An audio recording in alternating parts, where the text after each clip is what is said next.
Evil ghost babies, jellyfish invading Texas shores, a skull found in solid concrete, and vampires on the loose in 19th century New England.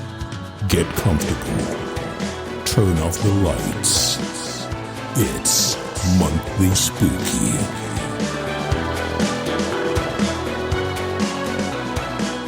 Welcome back, my spookies.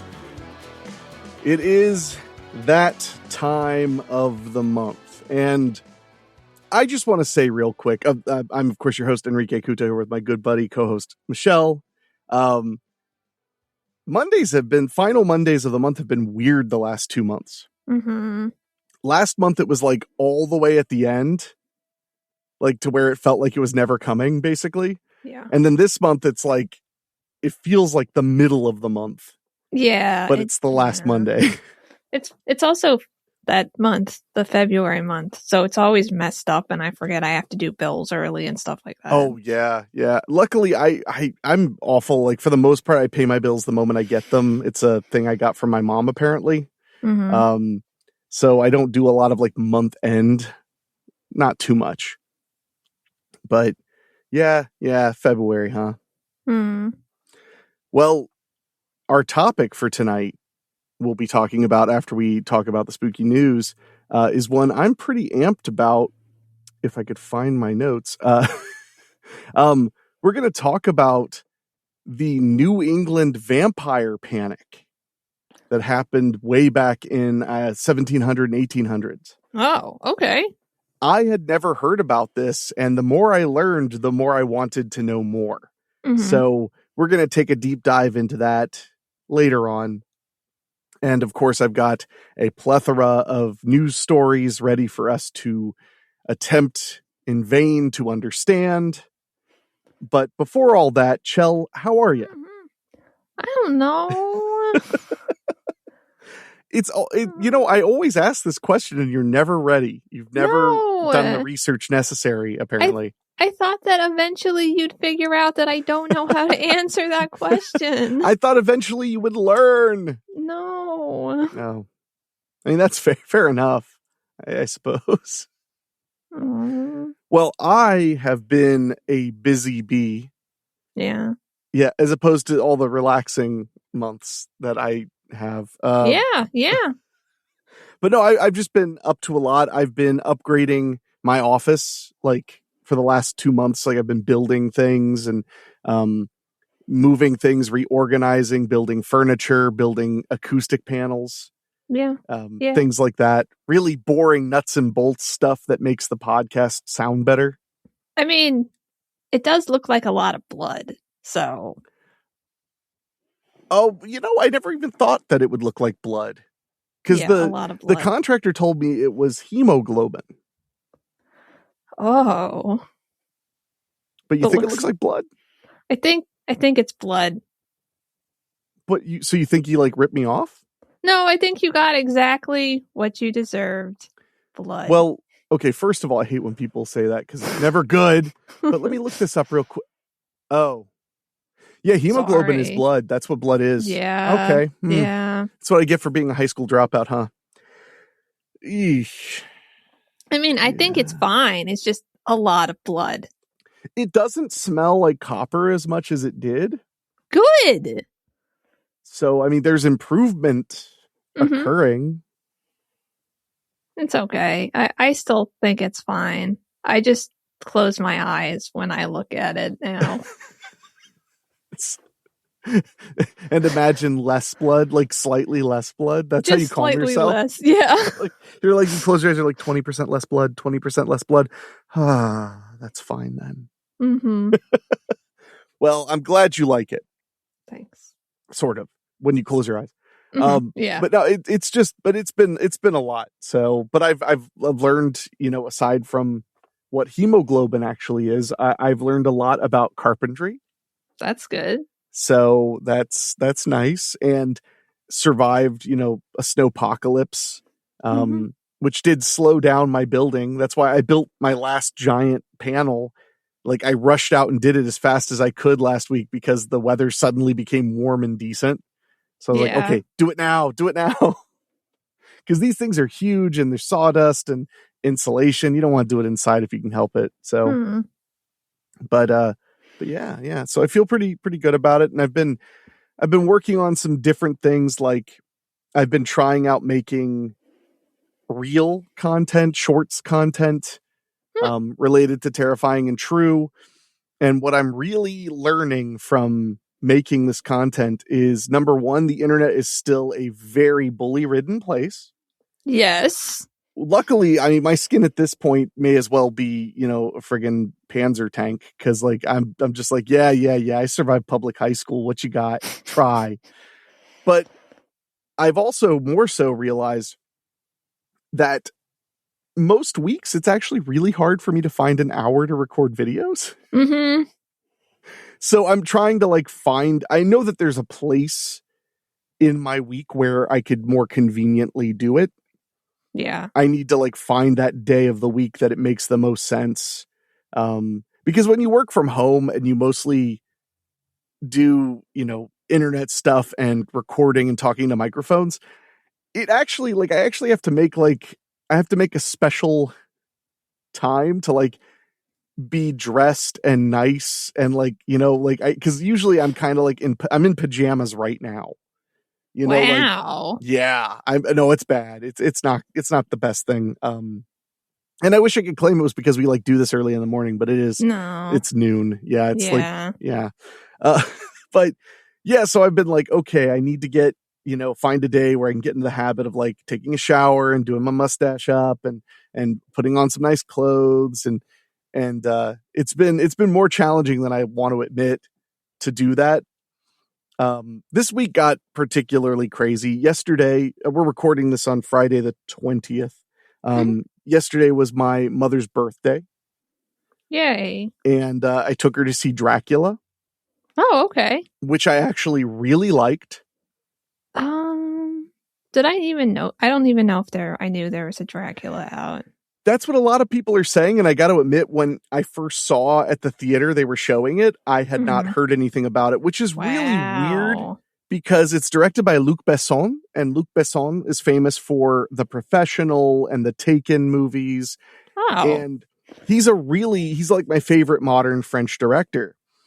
And I didn't even know he had a new movie coming. Wow. So it just kind of happened, and it's done okay at the box office, but it's still a flop. I'm talking about this early. Well, I was going to talk about this at the end, but I also saw so many horror movies in the theater that it may as well talk about one now. But it is definitely only a horror movie in the broadest of senses. It is a romance. It's a movie about love. It's totally a romance movie. Yeah. Okay. But there's decapitation and stuff, but it is mostly a romantic movie, and I actually think they did it really well. I mean, a lot of vampire stuff is romantic. Yeah, no, I agree, but this one, the focal point is entirely love. And Dracula as a character is fully fleshed out, and he has really strong logic. Most of his choices I thought made sense. And also some of the sillier things were pretty easy to explain away. He has minions in his castle that are stone gargoyles, but they run around and do stuff, and they look a little hokey, and you're like, how did he do that? And then it's pretty much explained away by well, Dracula's been alive for 400 years. He's figured out some creepy occult stuff. Because his motivation was to be reunited with his dead wife. So he's been studying the occult nonstop since he turned his back on the church and God refused him death, which is what made him a vampire. Oh, that sucks. Yeah. No, it really, I don't want to spoil it because that would be the best way to explain how they did him so well. But I don't want to. But there's a lot of really cool stuff in there. They also eliminated the concept of vampire glam, looking in your eyes and mesmerizing you. And instead went with that in his studies of all things, he mastered perfumery. He traveled the world learning about scent, what it does, the magical properties of smell from India and Constantinople and all these places. And instead of glamming people by like, look into my eyes, he puts on, whenever he wants to control people, especially women, he just puts this perfume on his neck, and then they are mad for him. Like they're literally like crazy. They're not like just like, oh, you're so, no, they're like begging, they're like screaming and running at him. And the way I imagine you imagine dating. Yeah.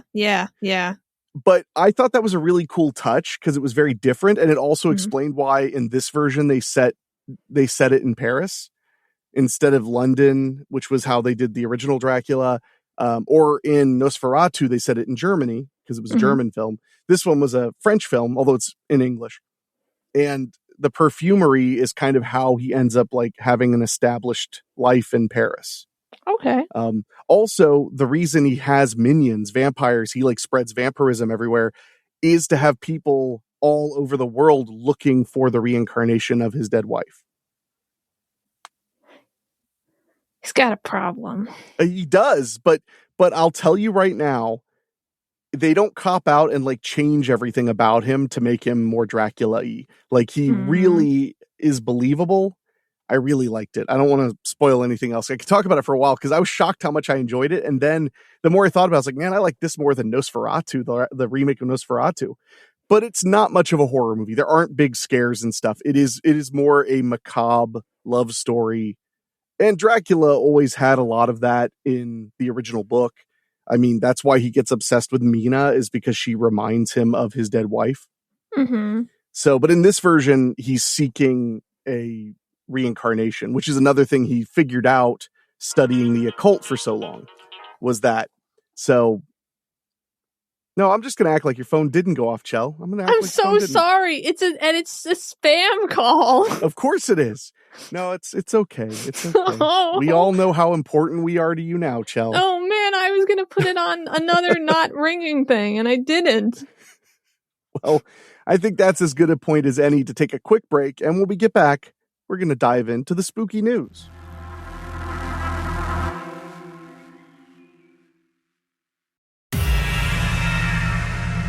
All right, before we get into the spooky news, Chell, I meant to tell you something, and I don't think I've told you this yet, or maybe I have. Uh-oh. Did I tell you about how I was on my health insurance website and found out that they give you points? No. So my health insurance has like a rewards system. It's nothing crazy. It's just like you get a $50 reward for doing your wellness check once a year.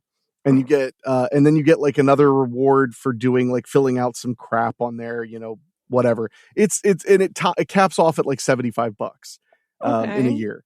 But I had no idea. I didn't know about it. I just had no idea. So I found it like 3 days ago, and I had like a good chunk of money just sitting there. Oh. And I turned it into an Amazon gift card, and I was like, okay, I want to get something silly for me, because this is money I never had at all. I never expected it, never planned for it, nothing.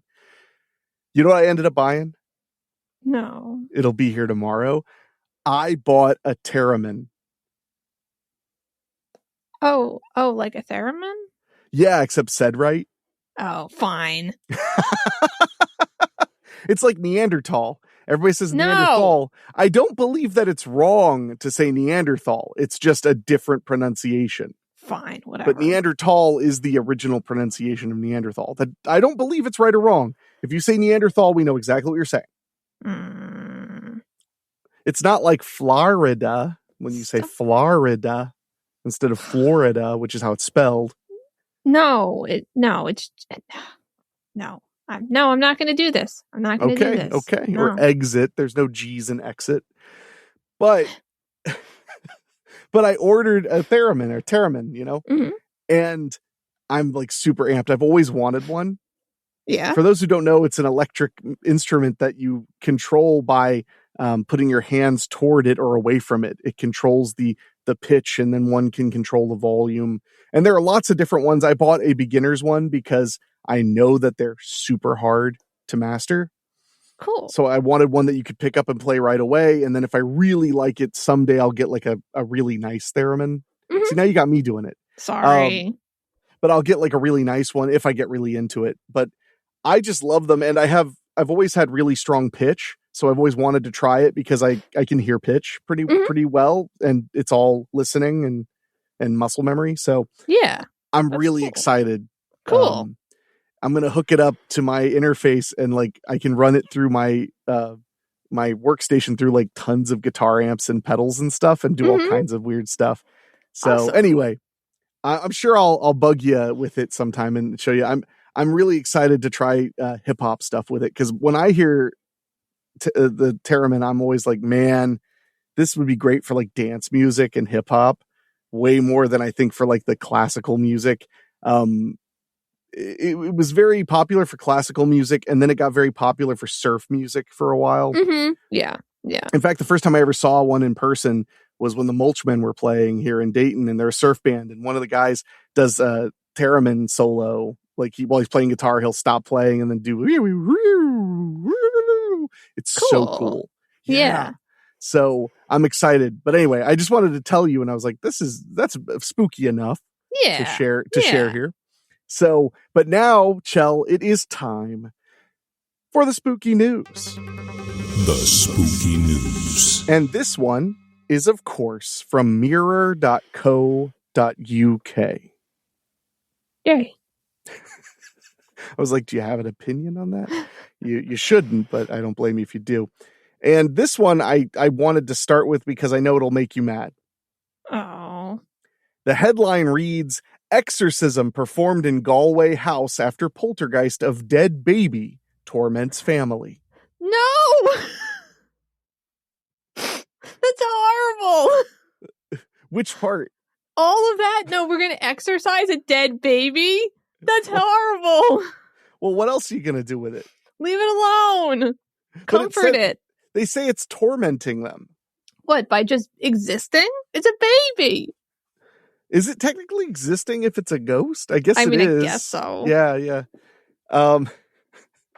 Well, we're gonna take a look at this. I saw this headline and I got very curious. Oh my God. A Galway home required an exorcism after a family was forced to flee due to disturbances caused by a poltergeist.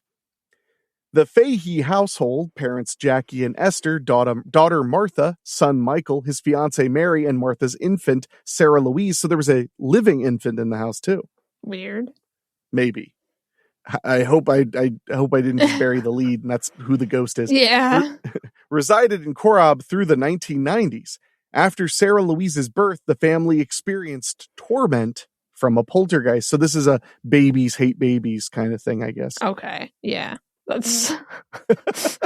You've never heard about that? Yeah, babies they hate babies. I don't think that's a thing. It's like how some cats just need to be the only cat.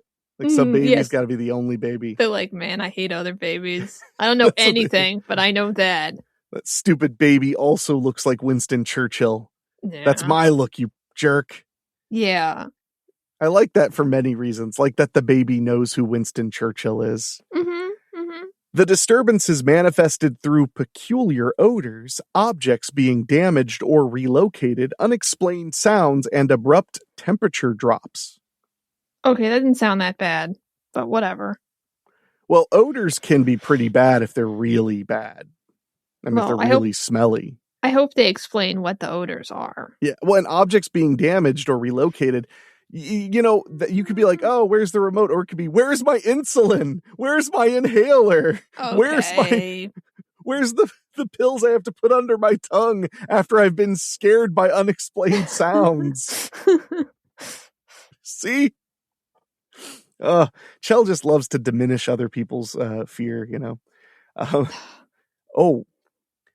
But what frightened the family most was that many of the bizarre occurrences appeared to originate in Sarah Louise's bedroom.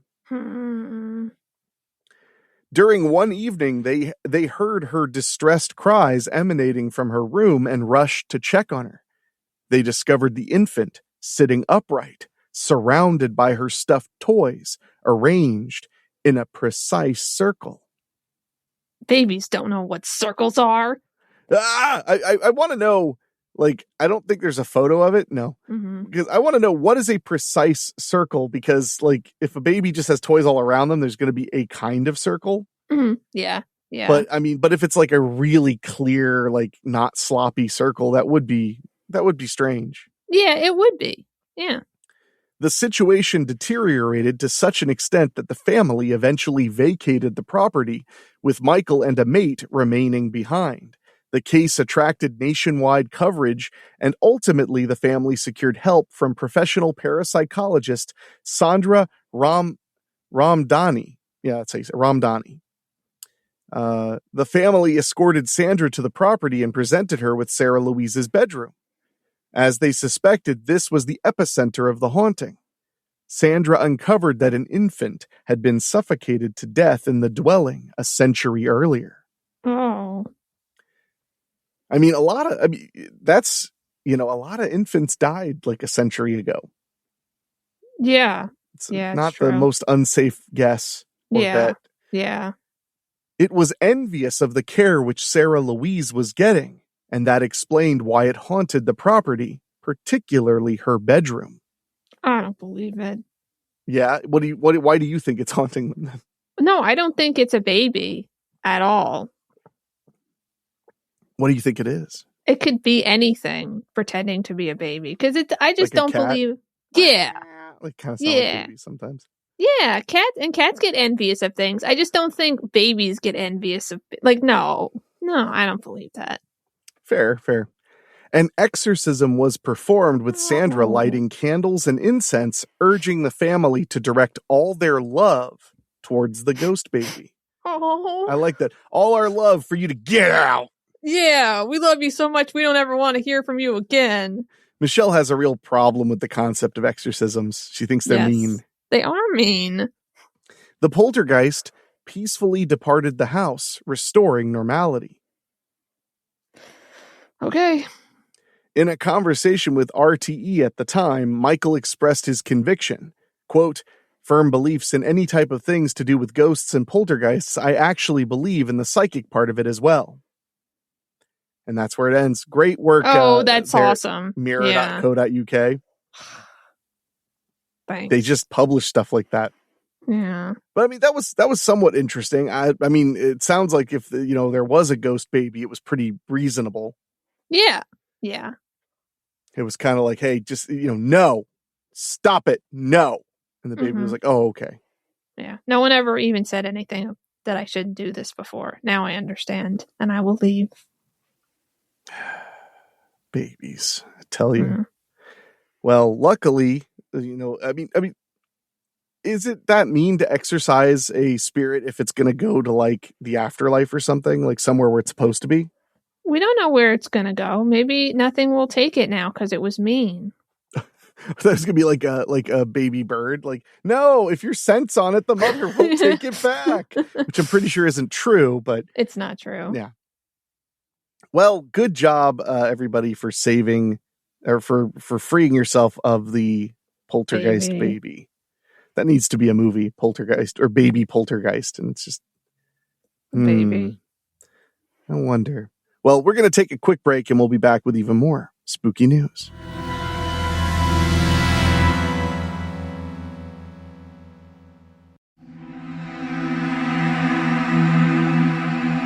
So, Chell. Yeah. We're leaving the ghost babies behind for a little while, at least. Oh. We've got this news story from KTVU.com, which is a Fox affiliate. And the headline is, "Pilot reports UFO beside jet. Makes joke, good luck with the aliens." Wait, it says ATC. Oh, sorry. Air traffic control makes joke, good luck with the aliens. Okay. The pilot of a private plane reportedly made an eerie discovery while flying thousands of feet over Rhode Island, marking the latest in unexplained encounters, baffling both experts and civilians alike. Do you believe, Chell, in UFOs? I don't know. I believe that there's probably aliens, maybe. Yeah. I don't think they're here, but they could be. I don't know. I think it's more likely that people are seeing other things that they don't understand, like government crafts and drones. And poltergeist babies. That are flying in the sky. Yeah, exactly. Why couldn't they? Don't act like that's a crazy surmising. I mean, let's be fair. They did exorcise the baby, so maybe it just went up. Yeah, over Rhode maybe Island. it's just. Wouldn't you? Yeah. I like Rhode Island. It's all right. It's pretty okay. Yeah. Newly resurfaced video shared on YouTube in October by the VAS Aviation channel reveals the head-scratching moment the pilot radioed to the ground team at the Rhode Island TF Green International Airport regarding a mysterious small silver cylinder hovering near the wing of his aircraft, telling air traffic control, quote, "It appears to be standing still." Quote, "Looks like a strange small object that we just floated by," the pilot told air traffic control, according to the clip. Quote, "A small silver canister. Do you know what that could be?" Well, that's pretty weird. That is weird. It sounds like a beer commercial from the in the 90s, just be a beer floating in the middle of the sky. Yeah. Air traffic control went on to inform the pilot there were no other reports regarding an object in the area and asked the pilot if it could be a drone or balloon. Mm-hmm. Quote, "I saw nothing attached to it," the pilot responded, according to the clip. "It was sort of hovering there. It was astonishing. I don't know what it was." The object was reportedly seen floating near the right wing of the Piper PA-32RT-300T Turbo Lance II at an altitude of 3,500 feet before flying alongside the aircraft and later disappearing from view. Yes, I'm a great cold reader. That was so good. Do you remember that time years ago I was reading comments in a news article from TikTok, and the users they just pasted the usernames. Yeah. So they were sometimes 15 numbers and letters in no particular order. That was fun. Ugh. Creepy, the ground team can be heard saying on the radio, with air traffic control joking, "Good luck with the aliens." Oh. That's nice. See, life is so much easier now that there's no Soviet Union to be afraid of, I guess. Yeah, it's true. Because I feel like that would be the first thought, if this was the 80s. It would just be like, uh-oh, the Ruskies got something for us, something we don't know about. A little can. A little can. You don't know what's in the can. I mean, it could be anything. It could be a bomb. I like how it's a can now. It was a cylinder. Oh, but I made a joke about a beer can, and now it's a can. Yeah, it's a can now. Other pilots quickly took to the radio to join in on the mystery, as one added, "I want to believe him." Aww. The FAA documents UAP sightings. UAP versus UFO. I like UFO more. I think I don't really think we needed to switch it because it's both saying the same thing. Yeah, UAP means unidentified aerial phenomena or unidentified anomalous phenomena. I think maybe they wanted to the flying object was like maybe it's not a flying object, maybe it's hovering, not flying, maybe it's a hole in a rip in the dimension, so it's not necessarily flying, but it's in the sky. Okay. I still don't like it. Yeah. I like UFO because it's fun and spooky. Yeah. Were you into UFO stuff when you were a kid or anything like that? Not really. No. Were you into anything when you were a kid? No. just anime? I was just existing. Just no one knew what was wrong with me. Okay. Fair enough on that one. Jeez, Chell. A little Sorry. dark. I read UFO books like they were going out of style, which they were already out of style. So that helps. But I checked out 2 library books about UFOs at my elementary school library. They had 2 books on UFOs, so I checked them both out. Cool. And I mean, it was because I watched the History Channel. No, go ahead. Oh, Yeah, no, I was more into like ghosts and things than UFOs. I checked those books out too. Yeah. And I was the only name in the cards in the back of those books. I was the only name. That's kind of nice, though. It's like they were doing it just for you. Just for me, as a treat. Yeah. Just for me. Okay, now I feel better. Yeah. Not really. Nothing could make me feel better. Yeah, I get it. Quote, multiple U.S. government agencies have individual programs or processes to study and document UAPs. However, the agencies also work collaboratively on the topic. That's the story. That's the end? It was a beer can. We all know now. Yeah. It's just what's their name? What's that? Budweiser. They're just trying desperately to like get back into relevancy. Mm-hmm. So they're like, we're gonna float a giant can in the sky. Yeah. And then it just pans across and the room is just completely empty. It's just one insane person running all of the marketing. Yeah. No one can tell me no, because there is no one. That's sad. Why is everything sad now, Chell? What did you do? Why are you doing this? I don't know. Well, after the break, we're going to come back and talk about something that has become a running lighter element of monthly spooky, which is strange animal situations. Mm-hmm. As we head to Las Vegas to find out about a bird that seems kind of out of place. Although, if it was going to be anywhere, I guess it would be Vegas. Right after this.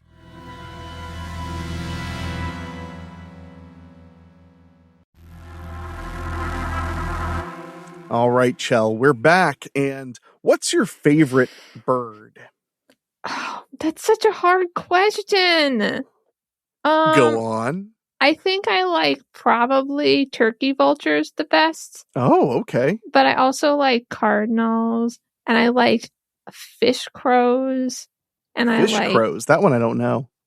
They're like American crows.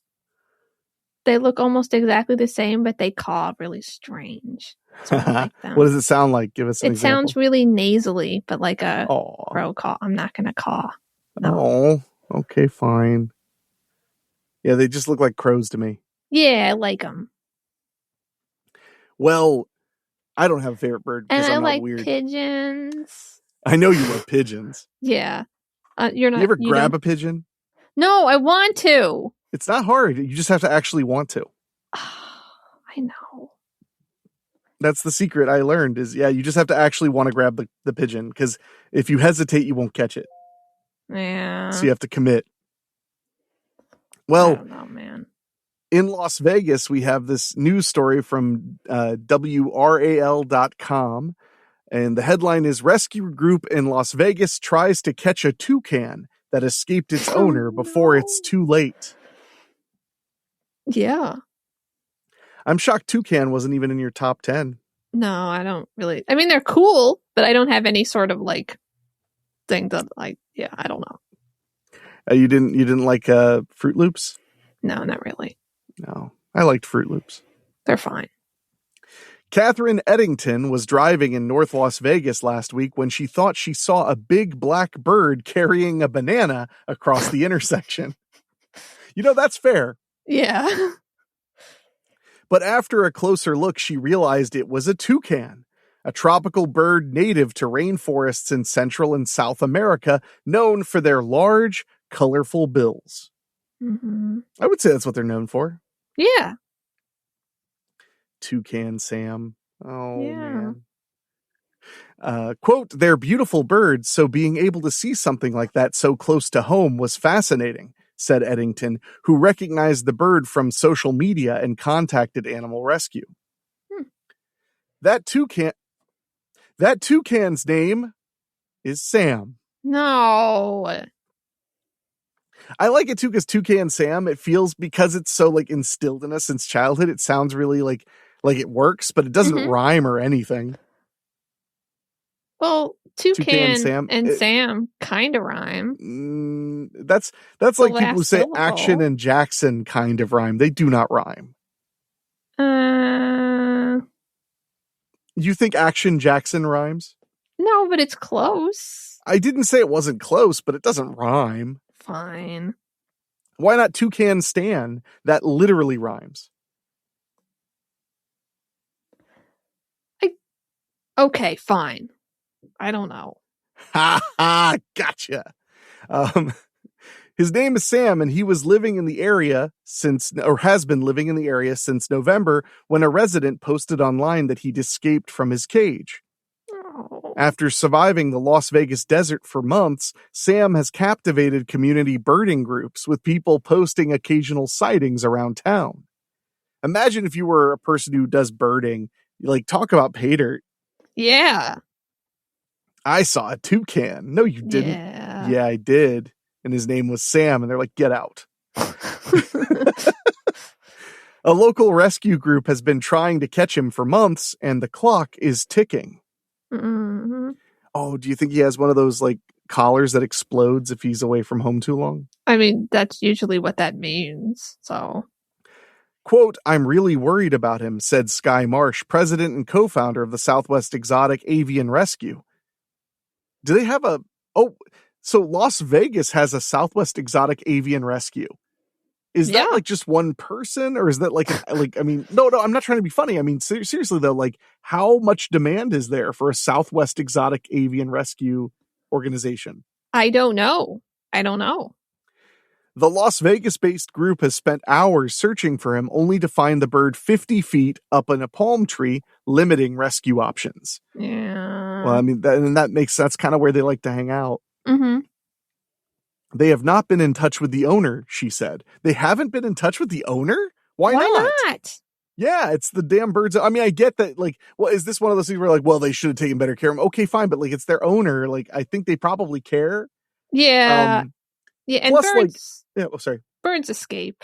Yeah, plus, like, the owner might have additional resources. Mm-hmm. You know, like, what if the owner was like, oh, I'm a fireman, or my brother's a fireman. We'll go get a ladder and get the damn bird. Yeah, or what if the owner just said, step up, and it came? Oh, I don't know if they're like that. There might Toucans. I honestly, I think you could get the bird to come home if you just changed his name from Sam, because that's offensive. To something else. Anything else, yeah. Your name is Lister. Yeah. Bird flies right down. Loves that name. Yeah. Las Vegas is not a good environment for a toucan to be in the wild, with its too hot summers and cold winters, said Donald Price, a professor and biologist at the University of Nevada in Las Vegas, who studies winged animal species adapt to different environments. Imagine if you were like 17 and you're trying to convince your parents to send you to the University of Nevada in Las Vegas. Mm-hmm. Like, how do you sell that? I'm not even trying to say that the school's not good or something, but how do you sell that? I don't want to go there to, like, you know, goof off. I just want to go to the University of Nevada in Las Vegas. And they're like, what about the University of Nevada anywhere else? No, it's got to be Las Vegas. It's got to be Vegas. I want to major in drum lines and magicians. Yeah. Or what about, like, psychology or something? I want to understand human behavior. There you go. Yeah, by watching people just keep feeding the slots. Yeah, exactly. Marsh, who has 2 toucans of her own. Okay, so it's not a you shouldn't own this kind of attitude. It's like we should own all the toucans. Yeah, tons of them. Yeah. Oh, now it's getting sad. Yeah. Great. Thanks a lot. Marsh, who has 2 toucans of her own, said Sam is starting to show signs of struggle. His eyes are sunken in and the skin around his beak is starting to get discolored, she said. Fuck. Sam likely lived off figs and pomegranates from trees in the Los Prados neighborhood, located about 15 miles from the Las Vegas Strip. When he first escaped in November, wow, he's done surprisingly well for the winter. Yeah. Marsh said, those fruits have since disappeared and Sam has moved on to citrus, which can be harmful to toucans. Oh, no. Their livers cannot process the calcium and the iron can be deadly. Quote, this bird is not in good shape, Marsh said. Bird experts and enthusiasts alike are surprised the toucan has survived so long in Vegas.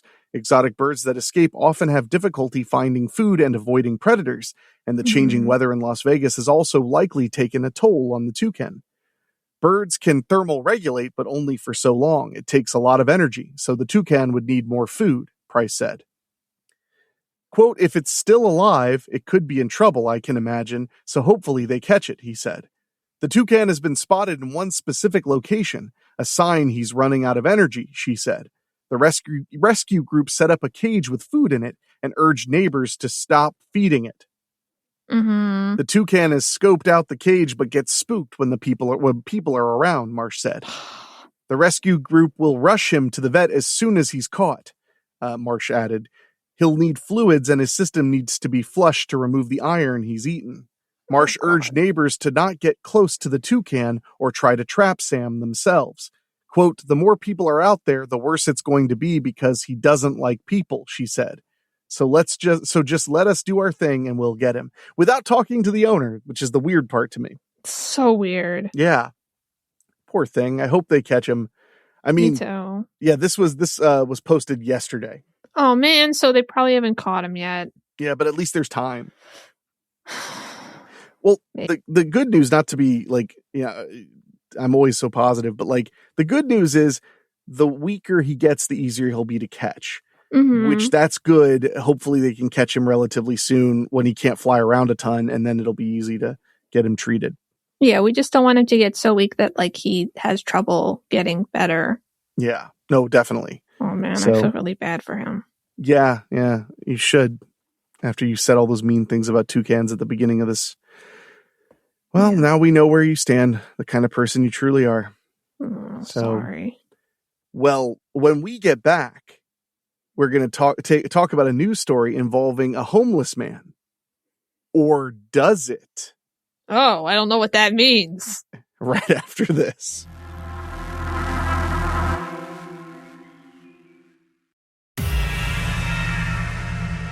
All right, we're back. And Chell, what would you do if I told you that we have a story about a TikTok trend? You would not be surprised because all the news is TikTok. Oh, what? Have you heard about this? No, I haven't. But yeah, not surprised. No. Well, this article is a little older, but I just discovered it. It's from abcnews.com. Headline is Police Departments Issue Warnings on AI Homeless Man Prank. Huh, okay. A viral trend involving artificially generated images of a, quote, homeless man has prompted police warnings over safety concerns, with officials calling it, quote, stupid and potentially dangerous. You got to narrow that down. There's a viral trend that's stupid and potentially dangerous. You got to give us some qualifiers. We are not able to figure out what you mean. Yeah. Like you got to be more specific. We're too much information out there to dig through. So let's see. The trend uses AI image generators to create realistic photos depicting a disheveled man appearing to be at someone's door or inside their home. Oh, this is probably not good. No. In the videos, pranksters send these AI-generated photos to friends or relatives. The recipients' panicked reactions, sometimes resulting in emergency calls, are then recorded and posted online for entertainment and likes. I mean, I've done this with Rachel's cat. Like I'll take a couple pictures of her and then do AI pictures of her doing ridiculous things. Really? One time I texted her, I did it really fast because I didn't want to scare her, but I said dude, I'm worried about E2. I think she's sick as fuck. And then I sent a picture and it was her doing an ollie on a skateboard with a backwards ball cap. Or one time I said E2 and I are getting along really well. Look, and it was I had done a picture of her with a CPAP on, and I was like, she's learning from me. Stuff like that. Yeah, that's pretty cute. Or one time she ripped into a bag of her treats, and Rachel had to hide the treats or whatever. And I was like, so bad news. I think E2 figured out how to hack the automatic feeding machine too. And I just sent her a picture of E2, 40 pounds heavier. She's giant. Yeah. So she's a calico, so it's pretty easy to generate a general cat that looks kind of like her. Yeah. The Yonkers Police Department in New York posted an AI-generated image demonstrating the prank on Facebook, noting that the prank has happened a few times already. Jeez. I just want to mention, so I have a picture here, I'll show it to you, Chell, Okay. of the AI-generated quote-unquote homeless man. He doesn't even look that homeless. He looks like he's just running errands to me. Am I wrong? Oh, wait, you can't see it. I can't messed see. up. Sorry. I ruined it. He just looks like a guy with a beard and long hair. He's just wearing like a jacket, a shirt, and a pair of jeans. He doesn't even look, to me, he looks like, he's just running errands on like a Saturday. Yeah. Yeah, I mean, I have no idea, but sure. Sorry. It's okay. It's your own fault. Yeah. Quote, here's the problem. Officers are responding fast, using lights and sirens to what sounds like a call of a real intruder. Mm-hmm. And only getting called off once everyone realizes it was a joke, the police department wrote on Facebook. Well, it's so weird because I've never heard of false alarms being dangerous, and I've never heard parables about that either. Like, I've never heard anything about how it's bad to like scream things that aren't happening. I mean, I definitely haven't. This is the first time I've ever heard of anyone even pretending that something like this would happen, you know? Yeah, this reminds me of The Boy Who Cried AI Homeless Man. Mm-hmm. Yeah. One day, these pranksters are going to walk into their house and there's going to be an AI homeless man in their home, and no one's going to believe them. I wouldn't believe it. I mean, how does an AI guy get in your house? You just break in, but you add an extra finger to your hand. That way all the pictures look like No, that's such a good idea, though. I think I've heard somebody else say something like that. I watched the show Tulsa King, and they did this gag. They're selling like at one point this like really fancy aged whiskey, and they invent an AI guy who reviews whiskey on the internet to try and help them go viral. Yeah, and it's great because you can tell they had a real actor pretending to be the AI guy. But at one point he says like, "And that's why I love this whiskey," and he lifts up his hand, and there's just one extra finger. Like it was very, very funny. Let's see. It's not just a waste of money or a waste of, excuse me. That's not just a waste of resources. It's a real safety risk for officers who are responding and for family members who are home if our officers get there before the prank is revealed and rush in to apprehend this intruder that doesn't exist. Yeah. The Salem Police Department in Massachusetts also issued an alert earlier this month after receiving multiple 911 calls linked to the prank. Wow, we might be going back to Salem a little later in the news stories. Salem Police Captain John Burke told Good Morning America that the prank is, quote, eliciting a lot of fear. He said the department has investigated 3 incidents so far, all of which involve people genuinely believing a break-in was happening. It makes me want to see a couple of these pranks because my first thought is like, if I texted you, I mean, if we lived like in the same town, Chell, and I just texted you like a photo from inside your house of a homeless guy and said like, there's a homeless guy breaking in. Wouldn't your first thought be, why aren't you calling the police? Why are you taking a picture and texting me? No, I'd probably just be like, oh no, there's a homeless person breaking in my house. Not again. Not again. It's not the one that lives in my crawl space either. It's a different one. Yeah, maybe it's his friend. Maybe it's fine. That's good. It's good to have friends. Yeah. I always encourage him to go out and meet new people. You're like, hey, bad Ronald, you're not so bad. You should make friends. Yeah. I'm going to start calling you likable Ronald. Yeah. I think, didn't you say your dad like went, whoa, because I referenced bad Ronald? Yeah. Yeah, your dad was watching scary TV movies when he was younger. That's for sure.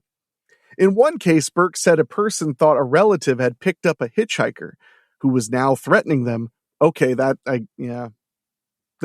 said they picked up a hitchhiker. Yeah. Prompting a 911 call from someone who had no idea the situation was a prank. Okay. Burke emphasized that the prank wastes emergency resources and can easily lead to dangerous misunderstandings.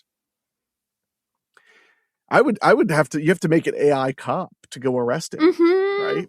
Yeah. Just send them a picture and be like, we did it, and have them like going out in handcuffs. Got him. Yeah.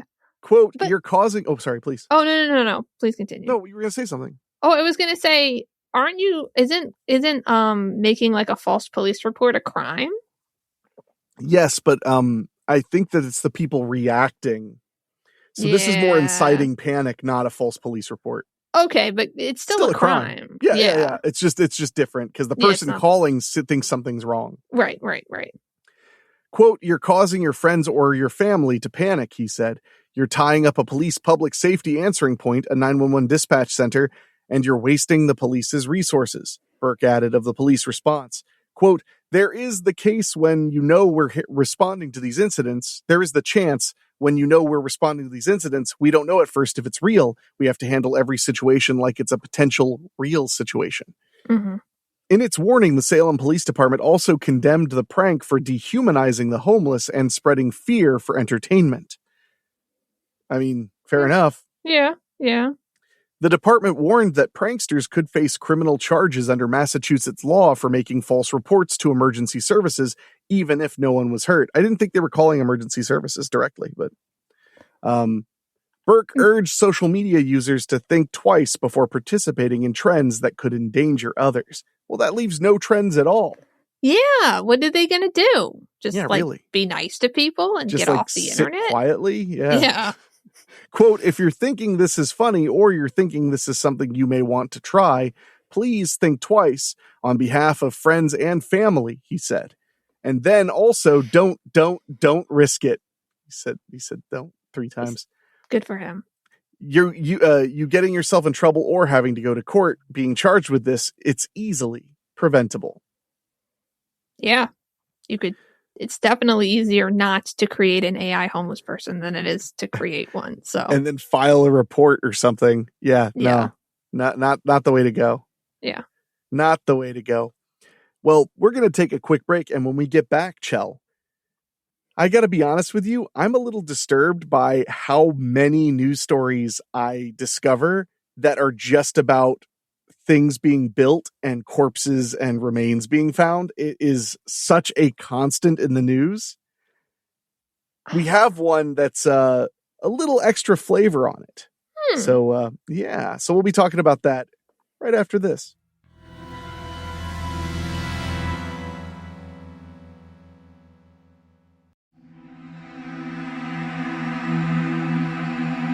And we're back, and now I can finally show Chell this quote-unquote AI homeless man.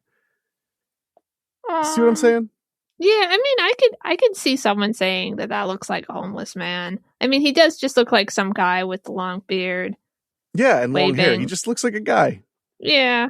I just don't think he looks even remotely homeless. I mean, if he was, he's like really well put together. Yeah, definitely. So, I just... Yeah. He's also really friendly. He's waving. Yeah, he looks super friendly. Like, why couldn't they have made him like murderous? Like given him like half a broken bottle or something? Yeah. Why not? All right, this next article is from the New York Post. And the headline is workers find skull. I don't know why it's in quotes. Encased in concrete at Boston Pier, sparking mob hit fears. Uh-oh. So they're worried that this has something to do with the mafia. Uh-huh. Construction workers at a Boston pier found what appeared to be a human skull encased in concrete last week, prompting a flurry of speculation that the victim of a mob hit from the likes of Whitey Bulger had been uncovered. Whitey Bulger was that famous Boston psycho who was in the mob. They did a whole movie about him. The movie was not very good. Oh, yeah, I don't know much about... Yeah, sorry. I mean, what you need to know is that he was in the mob, but he was also just like a total psycho. He was just killing lots and lots of people. Huh. I mean, by mob standards, he was a problem. Mm-hmm. The discovery was made Thursday by workers sawing into a concrete portion of the pier with photos showing the distinct shape of a human skull protruding from inside a chunk of broken material. Huh. Yeah, I would say it's safe to call that a skull. It's not a skull. No, what is it? That's That's pareidolia. You just think it looks like a skull. No, we're looking for faces, not skulls. Oh, I forgot. But I see eyes. Yeah. I mean, you see one. Yeah. Actually, your argument for pareidolia really doesn't fit this one. No, it really... Because there's only one eye. Yeah. No, yeah.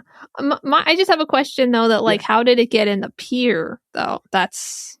Well, I mean, I'm assuming the argument would be that the pier was probably made by union workers. Oh, and therefore the mob dumped a body in the building of the pier. That's such a good idea.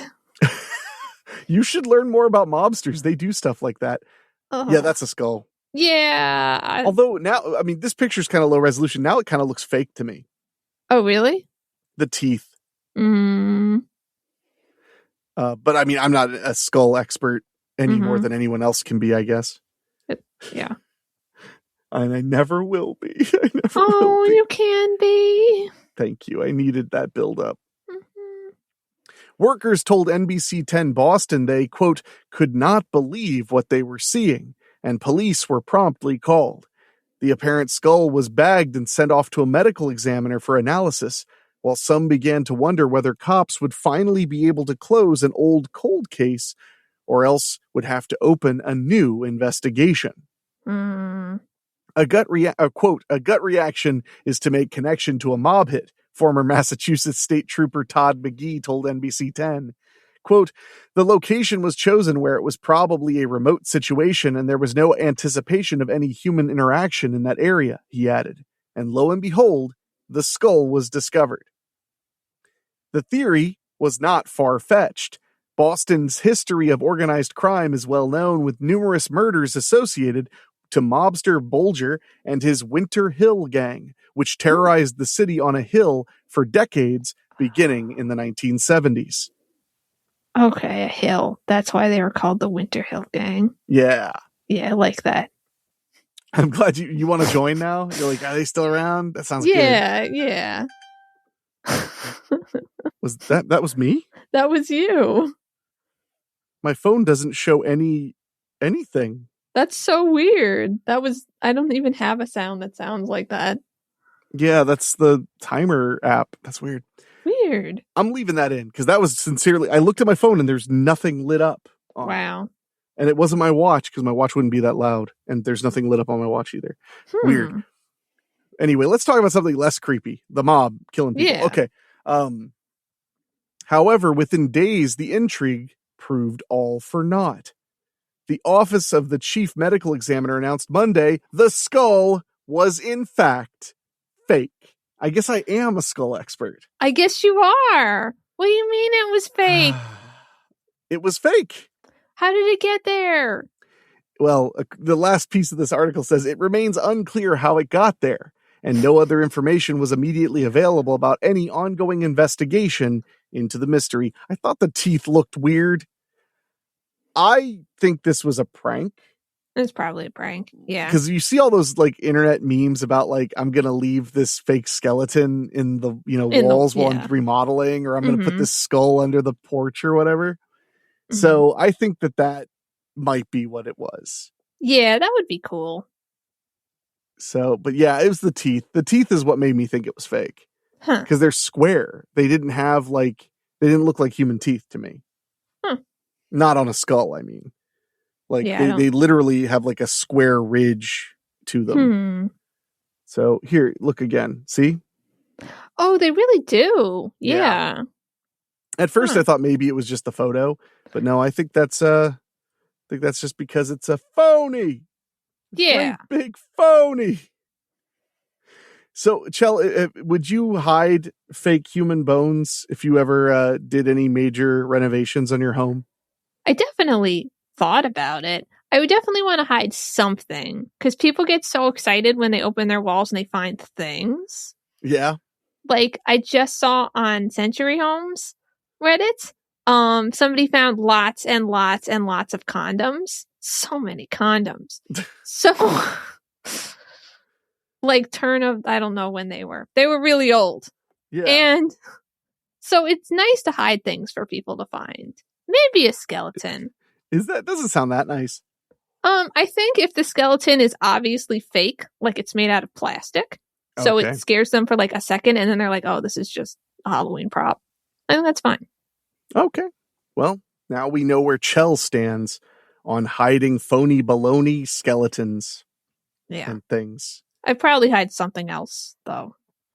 I would hide something really ridiculous to make you laugh at yourself. Like I would hide like an aged book, and then like on the other side just put like I don't know, like hand scribbled, like, you know, George Washington's personal diary or something. So you'd be like, what is this? You look at me like, oh yeah, why would it be anything? I'm just in a house that was like built in 1951 or something. Yeah, you know, like why would this be anything that interesting?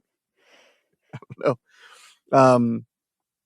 Oh, you know, be a good one is put a book in there and have a fake cover printed that just says, "So I found a book under my house. What now?"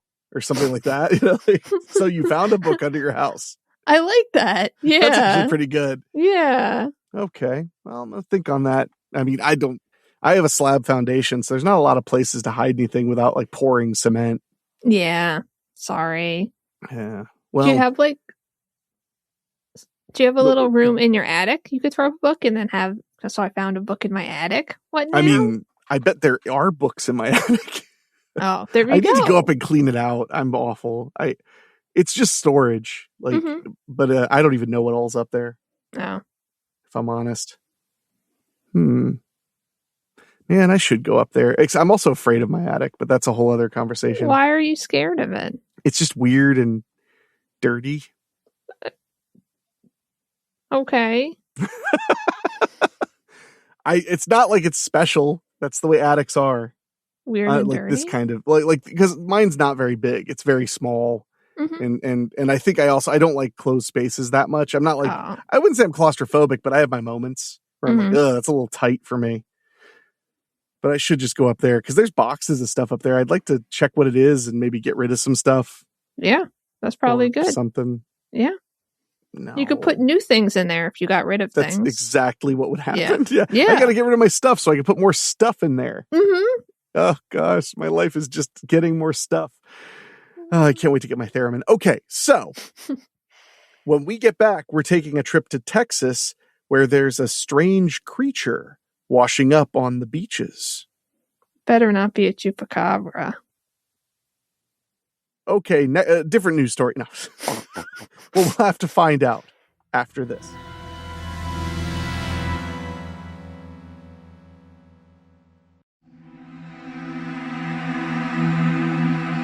Chell?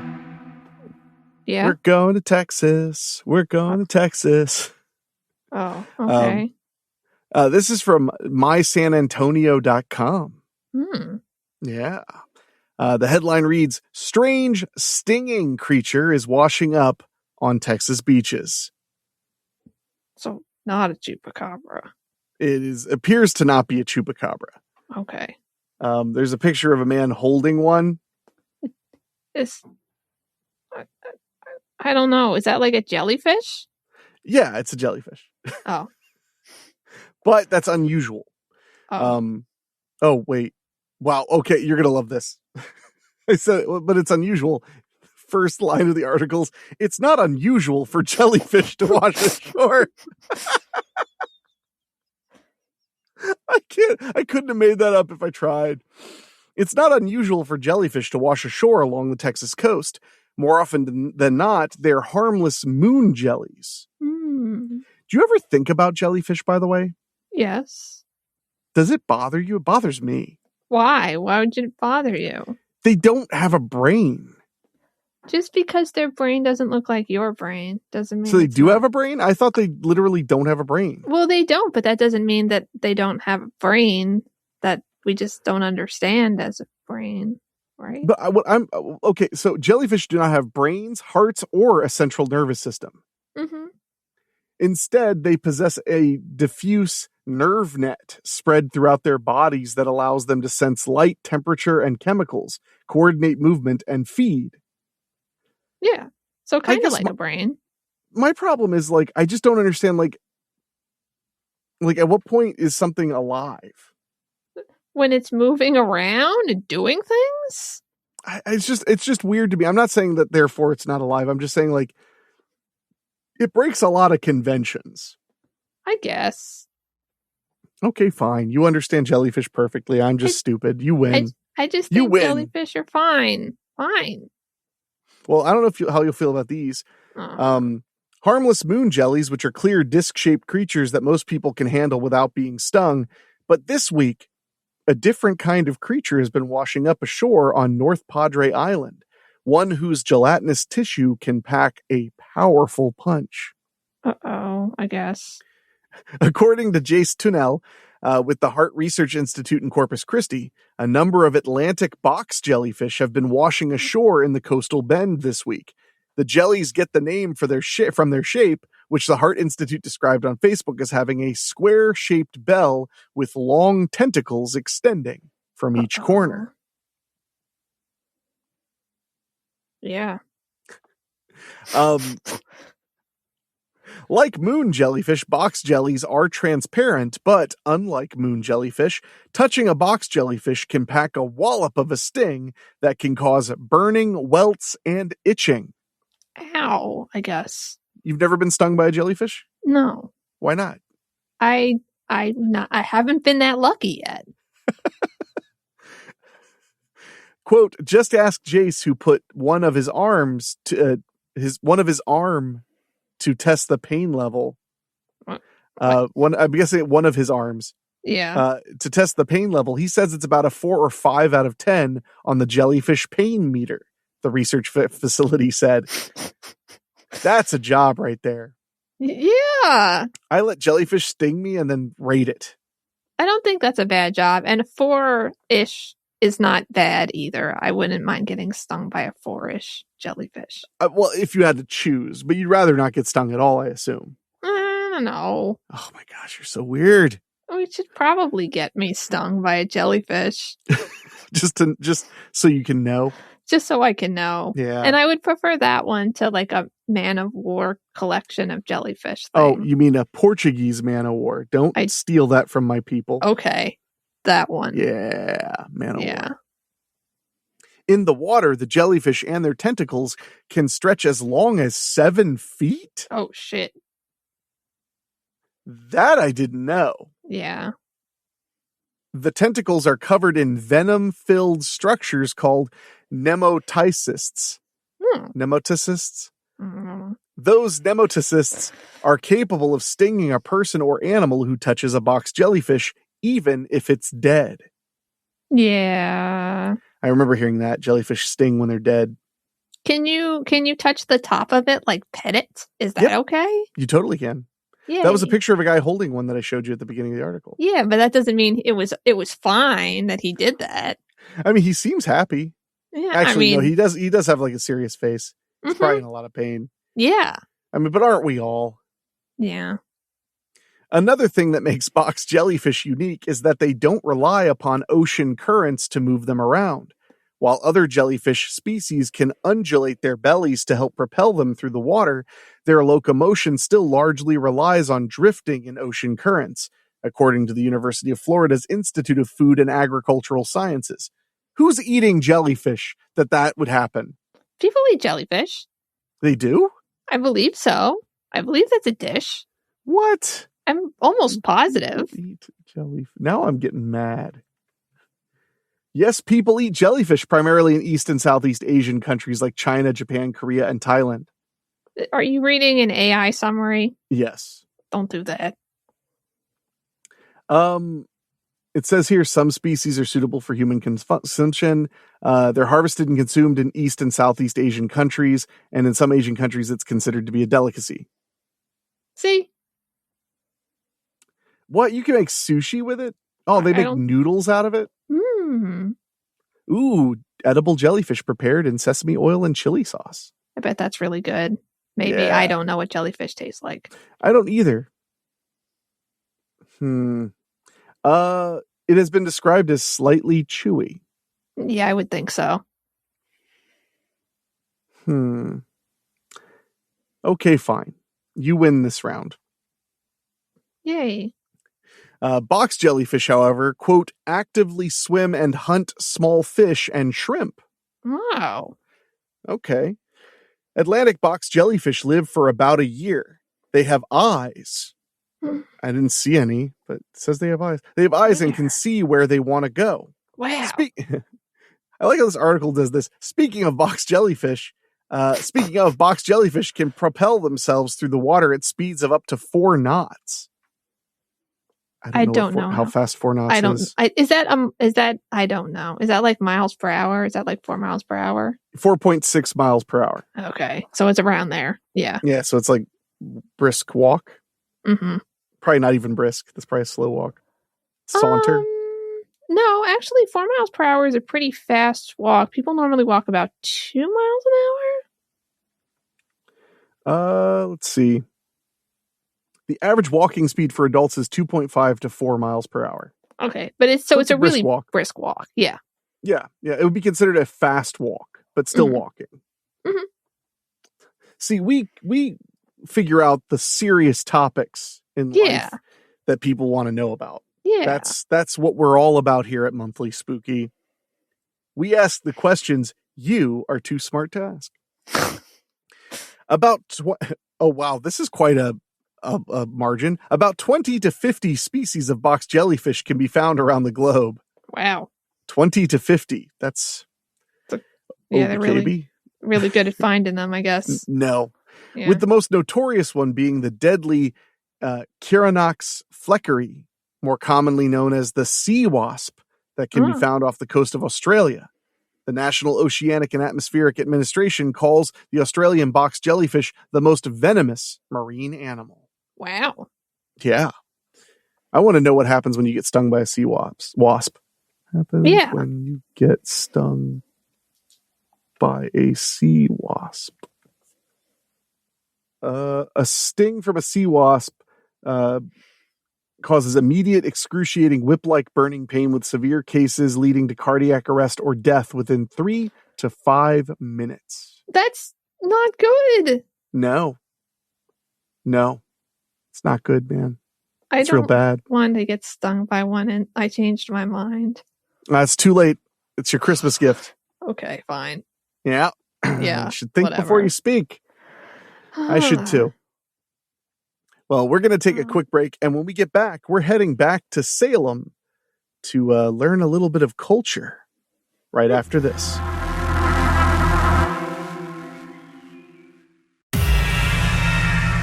All right, we're back, and we're going to head to Salem, Massachusetts. You ever been to Salem? No, I haven't. Me neither. You've been to Massachusetts, though, right? Yes. What, have you been to Boston? Boston and Lowell. Oh. Never been to Worcester? Yes. Yeah, I have. Yeah. I like Worcester. Worcester's kind of cool. It was okay. I had lots of bed bug bites on me at the time, so I don't really remember anything about Worcester. Fair enough. Jeez. The headline reads, Meet the Ghosts of Salem's Historic Grand Theater. Oh.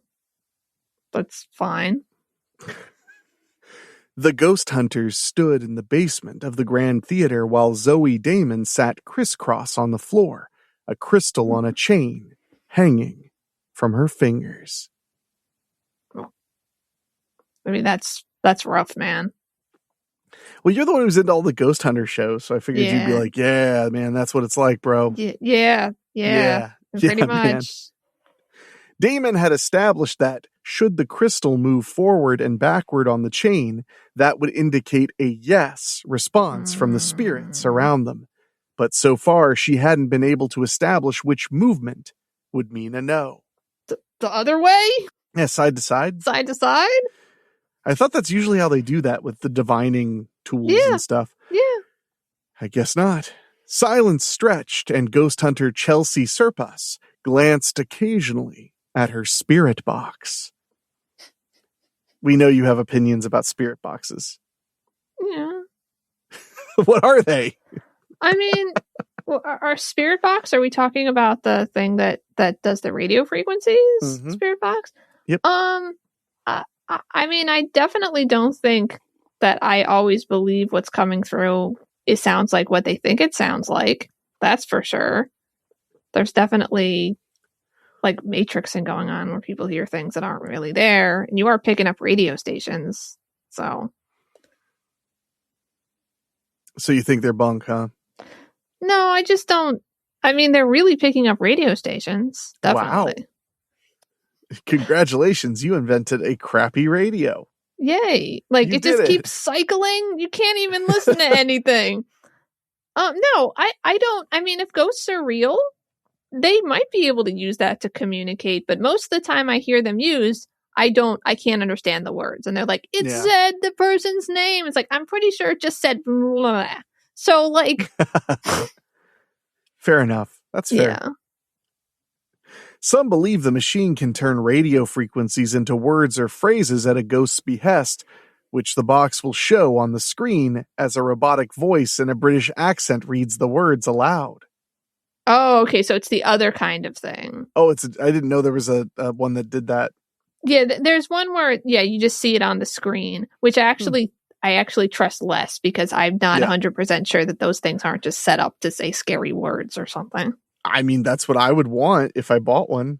You want it to say scary words? Yeah, the whole point is to be spooked. Kill. Well, okay.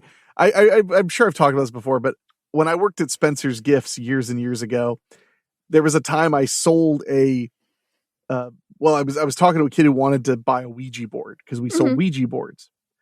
And I had so much fun scaring this kid. I was probably 24 and he was like 17. Mm-hmm. And he was like, so do Ouija boards really work? And I just went into the whole diatribe that the guy that owned the store in Witchboard said, the horror movie. Just the whole thing about, yes, it's a tool to communicate with the other side where spirits, demons, all kinds of things dwell. It's a safe parlor trick, but never use it alone. Using it alone makes you the one way they can cross over, and it can open you to demonic possession. And I start saying, and his eyes got so wide. Aww. And then, no joke, he was like, "Really?" And I was like, "No, just buy it. And then when you and your friends are doing it, just spell murder, no matter what they ask. Just spell murder, no matter what. Just murder." Oh, good times. Damon felt her head getting heavier and heavier, as if a phantom hand was yanking her ponytail. Okay. Yeah. Okay. Can you show me what your no is? She asked again. A beep cut through the silence, and the spirit box responded with a single word. No? Yes? Nerd. It's N-E-R-D. Nerd. Okay, I believe it now.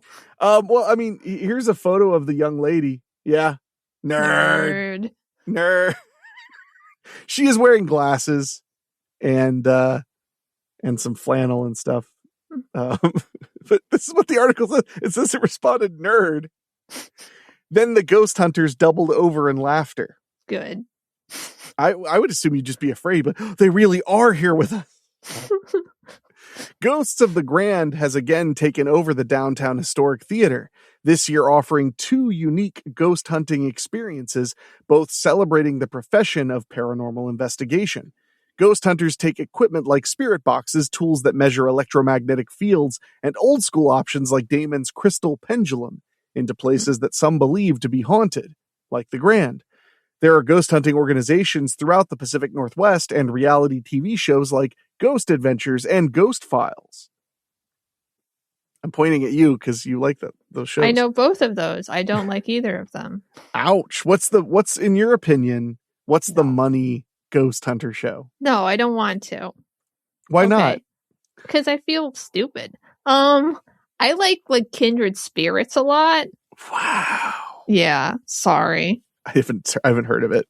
Good. I just don't have those. I don't watch those channels. I know. Nothing against them. I think they're pretty entertaining.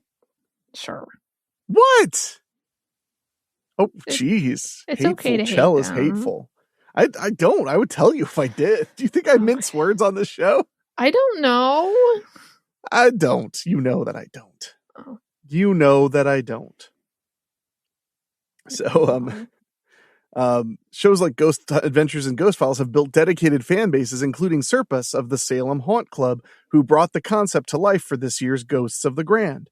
This year's scripted haunted house asks attendees to become ghost hunters themselves, investigating, quote, a mysterious and dangerous cult that was driven underground after media exposure from last year's haunt. Okay, so it's entirely scripted. Cool. That's actually really fun. Yeah, which it ostensibly is. I would go to a theater to do that. Which ostensibly included Salem Reporter. I guess that's the website. Visitors to this year's haunted house will have to brave scare actors and find that their trusty equipment malfunctions at inopportune times. So that was on purpose, calling her a nerd. Nice. That's pretty good. I really That's like awesome. that, I would do this. Yeah. I'm glad we're promoting this, although it's already over. And once the haunted house closes for the night, the theater and basement will remain open for guided ghost hunts using equipment led by experienced. Oh, okay. So like this is the part they were talking about. Oh, okay. Damon's the real ghost hunter, I guess.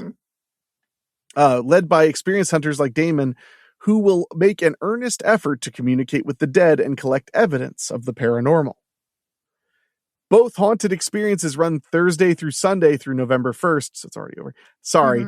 General admission for the haunted house is $24.95, and the separate ghost hunt, which lasts at least 30 minutes, is also $24.95. The theater is located at 187 High Street Northeast.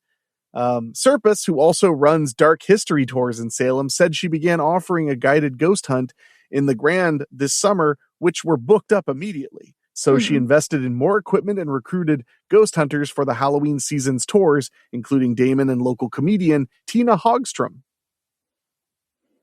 Okay. Yeah. So that's pretty cool. Yeah. I will say, though, that I have not been to Salem, as I already said, but my sister has been there, and she went, unfortunately, near Halloween and had a terrible time because it is so crowded. Yeah. Oh, yeah. That's the time of year. Yeah. This little piece stuck out real quick. Most of the spirits are nice, they said, and some have shared their names, including Dory, who they believe used to be a trumpet player and sometimes treats theater guests to phantom jazz music. Ooh. The building was originally built by the Independent Order of Oddfellows in 1900, and the ghost hunters believe the ghostly inhabitants from that era enjoy a good waltz. As they explained, this spirit box of theirs kept interjecting. It said sex, small, and keep going. Serpus made a face and said, I think this is just being dirty right now. So there you go. That's pretty funny. It's pretty cool. I would check that out. Yeah, me too. Well, after this break, we're staying in New England as we learn about the vampire invasion, supposedly, that happened in late 1700s New England. I'd never heard anything about this before, and I'm really excited to dive into it with you guys and watch Michelle keep being mean to me. Right after this.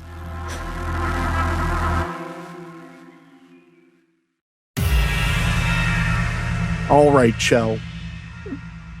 Where do you stand on vampires? Like about what do you mean? Like, if they're real, or do I like them? Your thoughts, opinions on vampires. I think vampires are okay. I used to really like Buffy the Vampire Slayer a lot. Oh, yeah? You were one of those? Yeah. Oh, Buffy's classic. Yeah, I liked the movie. Yeah, I know you did, and I know you've never seen the show. I've seen like a stray episode here or there. It looks good. I nothing against it. It just wasn't my period. You know, it wasn't in my face during the time when it was airing. Yeah. There's great jokes in the new Naked Gun movie about Buffy. Because the main character gets mad because he's like, I loaned you my TiVo, which I've never plugged into the internet again, because then I might lose the episodes of Buffy I've saved. And look what you've done. You've plugged it into the internet. If those episodes are gone, I swear to God. But that all being said, I've always liked the concept of vampires. I think that it's cool how you can expand that lore in so many directions. And there's a long history of weird maybe people believe in them, maybe they don't stories. Like in Romania, there are published articles saying like we're having like the town is under vampire threat, so everybody has to do this stuff. And then years later, somebody was like, based on historical knowledge of Romania, this was probably for fun. Yeah. Like this was actually like all they did was say like there are vampires around. We better all cook really good food and hang out together and sing songs. And I was like, oh shit. But then you also hear stories about like how in Europe, especially, they've dug up graves and found that like their mouths were full of garlic and they had stakes nailed through their hearts and stuff. So it's like some people thought there were vampires out there. Yeah. Well, this is not as old as Europe, but it's New England. So it's old still, you know. But this article is from history.com, and it's when New Englanders blamed vampires for tuberculosis deaths. I mean, I would. So I know, buddy. Yeah. More than 200 years after the Salem witch trials, ripples of another hysteria struck England: the fear of vampires. During the 19th century, the spread of tuberculosis, or consumption, claimed the lives of entire families in Rhode Island, Connecticut, Vermont, and other parts of the Northeast. Between 1786, when health officials first began recording mortality rates, and 1800, the disease claimed 2% of New England's population. Wow. That That's doesn't sound like a lot, but I know that it's supposed to. Yeah, I mean, well, once you get to 10%, that's when you're in decimation. So that's a lot. Yeah. Because decimation is really bad. Yeah. I mean, I get it, but my brain also says 2%, that's no big deal. So that's like 18 people. I don't know. Yeah. The death toll was not only terrifying, it was also a horrific way to die. Consumptives lost weight, coughed up blood, their skin turned ashen, and sometimes died a slow death, almost as if something was sucking the life out of them. There we go. Okay. Says Connecticut state archaeologist Nicholas Bellatoni. New Englanders didn't deny the reality of consumption, but before the germ theory, at a time when physicians were unable to explain how certain infectious diseases were spread, hopeless villagers believed that some of those who perished from consumption preyed upon their living family members themselves.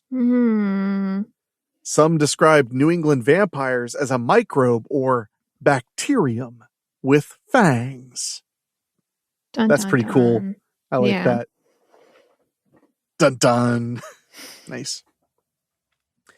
To prevent an ongoing vampire attack and the disease from spreading, panicked citizens dug up bodies and performed various rituals, including burning internal organs. I think we should just leave the dead bodies alone, because I'm not sure they stopped spreading the diseases and stuff. We should probably not touch them. I think that what this is telling me is the real reason we embalm corpses is vampires. Yeah, probably. I mean, come on, they're digging up and burning the internal organs. When you embalm, you take out like almost all the internal organs, and they probably I would assume they burn them because that's what you do with organs. I just thought they threw them away, but okay. From what I understand, when they took my gallbladder out, they said that it actually gets put in an incinerator after they confirm it's not diseased. I would be really sad if someone took away my gallbladder and didn't give it back. First of all, you don't know how bad that gallbladder treated me. Yeah, I know. It was truly cruel. I know. And secondly, I asked if I could keep it, and they said they don't do that. I remember. But mainly, one of the reasons is they have to dice it up into pieces for pathology. So, you don't get the pieces back? That's okay, I'll take the pieces. Oh my gosh. I just wanted it to be hand-delivered to the gates of hell where it belonged. Oh, that sounds like a lot of work. One such exhumation took place in March of 1892 at the Chestnut Hill Cemetery in Exeter, Rhode Island. Local people brought shovels and picks and, together, exhumed the corpses of Mary Brown and her daughters, 20-year-old Mary Olive and 19-year-old Mercy Lena. Yeah. Each of the women had grown sickly. Those names are cool, by the way. Mercy Lena and Mary Olive. Yeah, That's kind of cool. Mm-hmm. Each of the women had grown sickly, wasting away and eventually succumbing to a mysterious affliction. Doctors thought they knew the cause of death, but citizens were concerned and had another theory. George Brown was among those who believed something more might be lurking on his farm. Wow. Shortly after Mercy Lena passed away, his son Edwin fell ill too. Desperate to save the last of his kin, George gave the townspeople permission to dig up the bodies of his wife and daughters. Okay. Yeah, I get it. Once unearthed, the crowd discovered that the corpses of Mary and Mary Olive had rotted away. Mercy's body, on the other hand, was oddly well preserved, despite lying in a crypt for several months. Sounds like a vampire. Yeah. It looked as if her hair and nails had grown. Yeah. And when pierced, her delicate skin still contained drops of blood. That's weird. After months underground? Well, where is the blood gonna go? I don't know. To the bottom? I would think it would stay in there. I would think it would pool at the bottom on your back and stuff. Well, they didn't say where they pierced her, right? I mean, I feel like they probably pierced her like hand or something, but yeah, you're right.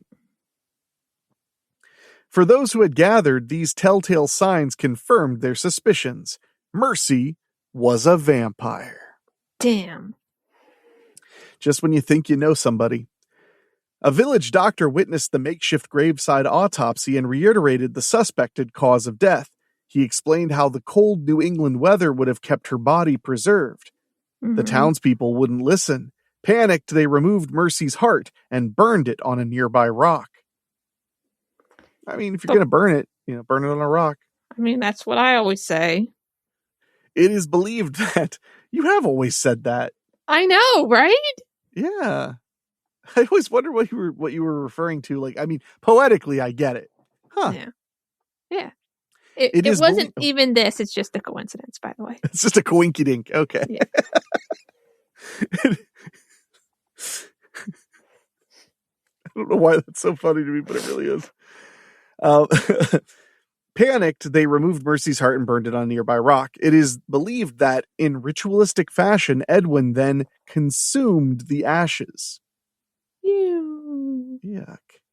Unfortunately, it did nothing to slow the progression of his illness. Yeah. The young sales clerk died a few months later. Yeah.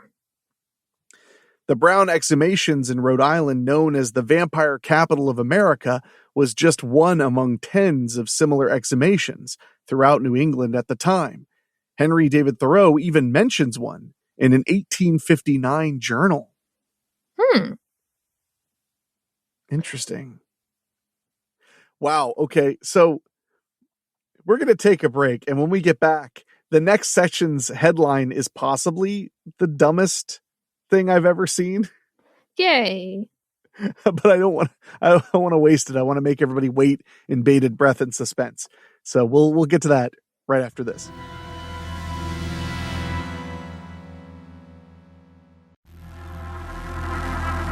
So Chell, I know I built it up, but I just saw this headline for the next section, and it made me laugh. Vampire myth likely inspired 1897 novel Dracula. You think so? You think so? I mean, maybe not. Right? I mean, it's a book about a vampire, so you think it might have been inspired by vampire legend?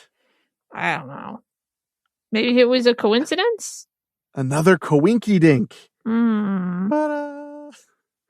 Bram Stoker, perhaps feeding on these fears, published his novel Dracula in 1897.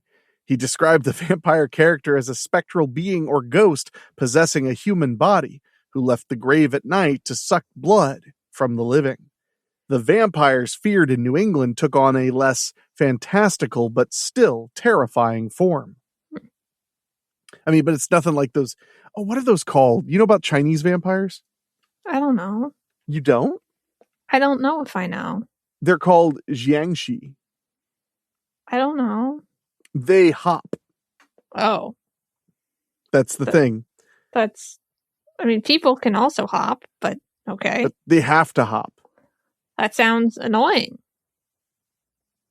Yeah. For them. It's really interesting. They're like a procession almost. It's really, the hopping vampires are really interesting. I should do a show on the hopping vampire sometime. Yeah. It's interesting. So let's see. The authentic image of New England vampires would be a corpse that did not appear to have been completely decomposed, one that had fresh, that is liquid blood in its heart or other vital organs, which indicated that the corpse had been inhabited by some sort of evil, spiritual, not corporeal, that was draining the life from living family members. Okay, so the vampire was spiritual, but then like giving the blood to the corpse. Mm-hmm. I think so. I think that's it, yeah. And that was according to Michael Bell, a folklorist and author of the book Food for the Dead on the Trail of New England's Vampires. I love that they're just like, it might have inspired Dracula. Yeah, yeah. Might have. People believed that the spiritual connection that some suspected vampires had with their living relatives allowed them to gain access to their victims without even leaving their graves. Okay. Yeah. The practice of exhuming the deceased to halt the evil practice of vampires was likely introduced to New England by traveling healers from Eastern Europe and Germany. Okay. That makes sense. It's always those Eastern Europeans causing trouble. One clue, says Bell, is a 1784 letter to the editor published in a Willington, Connecticut newspaper, in which a town official complained about a foreign quack doctor who was promoting the consumption ritual and had induced a townsman to exhume the bodies of his 2 children. Well, you got a problem with that? No, it's just sad. This whole thing is sad. A little bit, I guess. Because it's like, this is like, I assume in an effort to feel like they're in control of this really horrible disease that's killing 2% of their population. Mm-hmm. It's sad. It is sad. Well, and they're just trying to understand more than anything, just what it is at all. Yeah. And it's weird. You wouldn't think it would feel better to know a malevolent force did it on purpose to be cruel. Mm-hmm.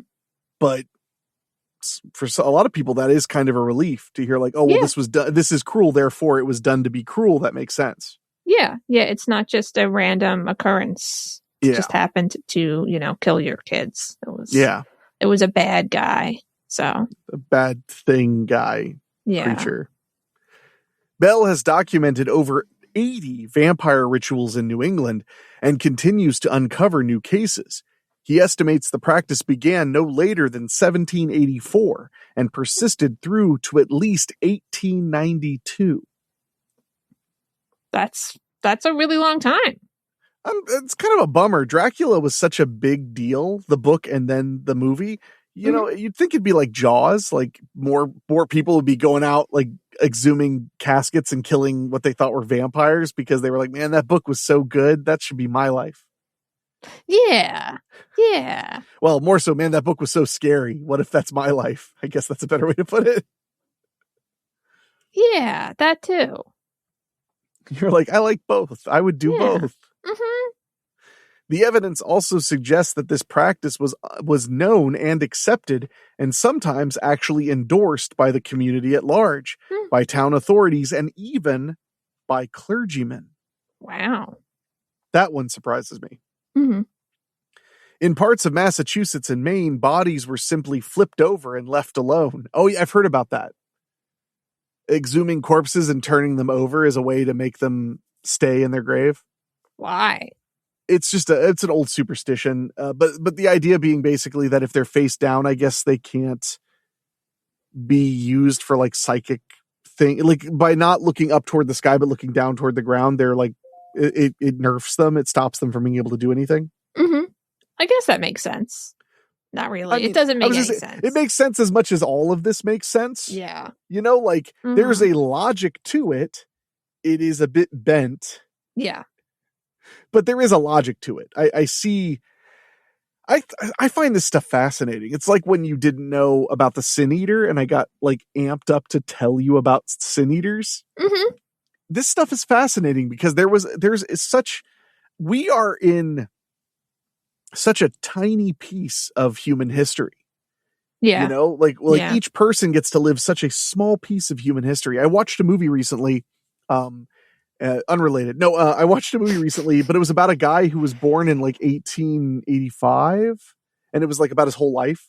Mm-hmm. And the thing that the movie points out without like beating you over the head is it points out that like he literally watched cowboys stop being a thing, like the frontier stop being a thing, and then watched men land on the moon. Wow. I don't know if he watched men in space. And the way he saw men in space was he went into Spokane. He lived in Oregon. Mm-hmm. He went to Spokane because he needed something because he lived like in the middle of nowhere. And he was walking down the street and he saw a TV set and he literally, this lady's just staring at it. He was like, "What are these fellas doing?" And she was like, "They're in space." And he was like, "Wow." He didn't even know people were trying to go into space. You know, he lives in his farm, you know, mm-hmm. and stuff. So my point is that it's pretty insane to think about. Mm-hmm. Even now, like I was watching a movie that took place in the 80s the other day that was made in 1999, but it took place in 82. And I was like, wow, if we were going to do that now, it'd be like 2002 or something. Yeah. You know? Oh yeah. You're one of those people that bothers them to hear that. I mean, a little. Good. Yeah. Good. I'm going to remember that weakness, but no, but it was wild to think like, look at how much we've changed, yet how little we've changed. Mm-hmm. Because as technology's proliferated so aggressively, there aren't as many differences in many ways from like 2005 to 2015, but there are also massive differences. Smartphones became affordable for everybody, and that's a huge thing, you know, mm-hmm. but like when you look at 1990 compared to 1980, they're very different in certain ways. And if you look at 1980 to 2000, massively different, unbelievably different. Mm-hmm. So my point is that, you know, we haven't even, our advances are so fast. Yeah. And we kind of get spoiled by that into thinking we kind of see it all and know it all because we are in the information age. Mm-hmm. Yeah. In fact, I think definitely. we're in the post-information age now, like, because it's so readily available. It's normal. Nobody sits and goes, holy crap, I have like all of the information the world has in my hand everywhere I go, and I mostly use it on the toilet. Nobody does that anymore. Yeah. Because it's just your phone. Yeah. Stop using your phone on the toilet. Damn straight. But yeah. I'm sorry, that was a long digression. My point is, it's easy to forget, like, how did people cope with all the stuff? Mm-hmm. Yeah. You know, just 100 years ago, 200 years ago. And then to go like, well, there's like 4,000, 5,000, 6,000 years prior to that. Yeah. So vampires was the answer for a while. Mm-hmm. What do you want? You know, like, what do you want from them? Like, where are they getting information? They're getting information from empirical sources. Very recently in human history, they're getting it from literature, like reading stuff, because being literate was relatively new to the average person. Yeah. So before that, where'd you get it from? You got it from your imagination, dreams, interpretations of stories you're told, interpretations of religious things, you know, whatever you're exposed to, that's where you get your concept from. Mm-hmm. You know, so I guess that's a very long-winded way of saying we just don't know what it's like to just not know. Yeah. Yeah. And to not know so much. Yeah. I mean, actually we do, but we don't know that we know that because we don't know what we don't know yet. Yeah. You know, like in the future, you know, people in like 100 years or 5 years or whatever, people are going to be like, they didn't even know all of that stuff. And they were just walking around thinking they knew what was happening. I like to pick random things and imagine that's what they'll be saying. Like, they'll be like, whoa, like, look at this picture of my grandma and grandpa, or my great grandma and great grandpa, like just hanging out. And it's like, whoa. It's like, I know people brushed their teeth back then. They didn't know. How did they not know? It's so obvious. Right. They just didn't know. They just did it every day. Like, so I think 2 or 3 times a day. It's like, man, no wonder things were the way they were. I know. And then that's like the whole, it's like never a detail. Mm-hmm. Just, it's like, no wonder the world was warming at such an alarming rate. They were brushing their teeth 3 times a day. You know, wow. I know. So that was a lot of digression. We're going to take a quick break and then we will get back on the vampire-y topic. But I don't know. I think, yeah, I try not to be too harsh on the hilarious bizarreness, and I try to more imagine if I was a person than just trying to figure stuff out. Yeah, no, I totally agree. I mean, I've always, because everything we know currently is because someone else figured it out already. So, I mean, if I was back then, I'm sure I would think it was vampires too. Maybe. Human knowledge is cumulative, so every person that starts with all that knowledge is infinitely farther ahead. Yeah. It's crazy. Yeah. So, and actually, we can wrap this up. I just realized the article is actually ending right here. So okay. We'll wrap it up real quick before we go to the break. So, in Massachusetts, Maine, bodies were simply flipped over and left alone. In Rhode Island, Connecticut, and Vermont, villagers burned the hearts and liver. That sounds like those people. I spent a lot of time in Connecticut as a kid. That just sounds like those people. They were always burning hearts and livers? On stones, yeah. Yeah. From bodies of suspected vampires. In the 1990s, archaeologists discovered 29 skeletons in a gravel pit in Griswold, Connecticut, which was my favorite song to sing on the school bus as a kid. 29 skeletons in a gravel pit in Griswold, Connecticut. Yeah. Oh my gosh. I don't know what's with me. I'm perky, which had once served as a colonial era graveyard. The bodies showed signs of tuberculosis and had been rearranged into skull and crossbones patterns. Wow. The case, known as the Jewett City Vampires, revealed one of the more unusual consumption rituals. Quote, if enough time had passed and there was nothing but skeletal remains and no sign of soft tissue, they, New Englanders, had to make, I love that it's in parentheses, had to make a decision as to whether the corpse was undead, Bellantoni explains. If villagers believed they had uncovered the undead, they would rearrange the bones by decapitation and sometimes uproot the legs to prevent the vampire from leaving the grave. Okay. Do you know where the stake through the heart comes from, by the way? You, like country-wise, or like why they do it to like keep them down, right? So they can't get up. Yeah. To do the opposite of tub thumping, they're not getting up again. You're keeping them down. Yeah, they can't get up again. You have to keep them down. Yeah, exactly. Yeah. The vampire folk belief started winding down by the end of the 19th century when German physician and microbiologist Robert Koch identified the bacteria responsible for tuberculosis. Science then slowly began to replace folklore in explaining disease that had claimed so many lives and devastated families. It makes sense. I mean, that's another thing that blows my mind is like the idea of washing your hands is important is recent. Yeah. Like extremely recent. Yeah. Yeah, I wouldn't wash my hands. Sorry. They were just doing like surgery and they'd just be like, well, we're done with that guy. And they'd walk over and maybe they'd wipe it off with a rag and then start working again. That's insane. Yeah. How did people survive at all? Well, a lot of them didn't. Yeah. But you're right. I mean, it's a testament to how tenacious our species is. Mm-hmm. That we could like, cause now we're like, well, yeah, you got to wash your hands at least a couple of times a day, like just to be clean. So you don't get as sick. You just reduce it. Quote, these people in early New England history were just trying to stop the deaths, says Bellantoni. They were desperate, and when all else failed, some families were willing to go into the graves if it meant saving themselves and their families. Yeah. That's fair. We're going to take a quick break, and when we get back, we'll talk about horror media, we'll talk about spooky stuff on Reddit, and we'll wrap up the show. Another month in the can. The can floating. The scan, yeah, that one.